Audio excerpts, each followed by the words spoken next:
Well, we're starting to get out now. We're starting to get out and about a little bit more, and it's nice that we're loosening the reins a little bit. We're still being very careful with our masks on when we go outside and our social distancing.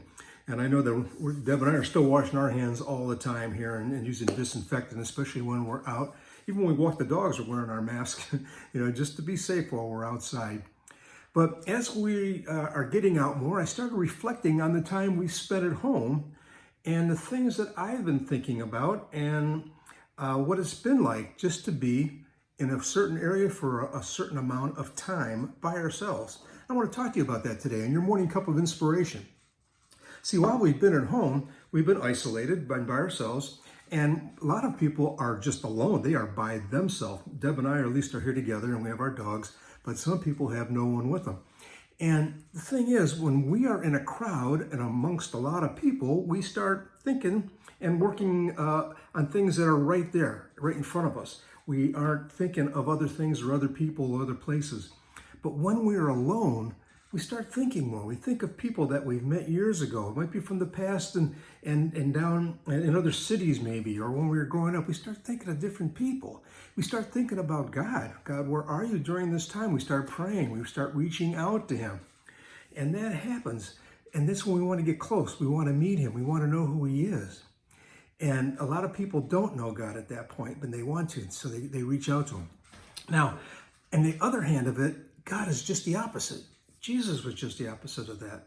Over in Luke 10, 1 through 19 is the story, but in verse 5, Jesus was going into a town, and there was a man of short stature. They couldn't see him, but he wanted to see Jesus. He heard about him, so he ran up the tree. You probably know this story. And in verse 5 it says, "And when Jesus came to the place, he looked up and saw him and said unto him, Zacchaeus, make haste and come down, for today I must abide at thy house." He called Zacchaeus by his name. He had never met him before. Zacchaeus just wanted to see this man called Jesus that he had heard about. And the people in the town were all crushed around him. And they were around him where he couldn't get through. But he climbed the tree, and Jesus knew him by his name. And I'm sure that was Zacchaeus. He came right down the tree, it says. He went right down there before the Lord.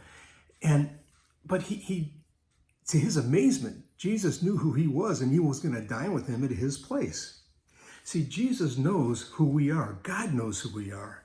It says that he knows the amount of hairs on our head. Mine aren't very many, but he knows the amount of hairs on our head. He knows all the sand and the amount of pebbles of sand that are at the beaches and in the deserts. See, God knows us by name, and he's waiting for us. He's looking for us, and as soon as we call out to him, he is there.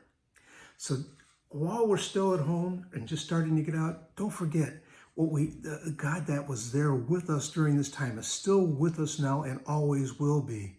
And it's up to us just to keep that relationship going with God. Keep it going with Jesus. Keep going with your daily prayers and daily studying of the Word and meditating on the Word. Keep doing that, and you're going to continue to grow in him. God bless everyone. I look forward to seeing you again for another morning cup of inspiration. Have a wonderful day.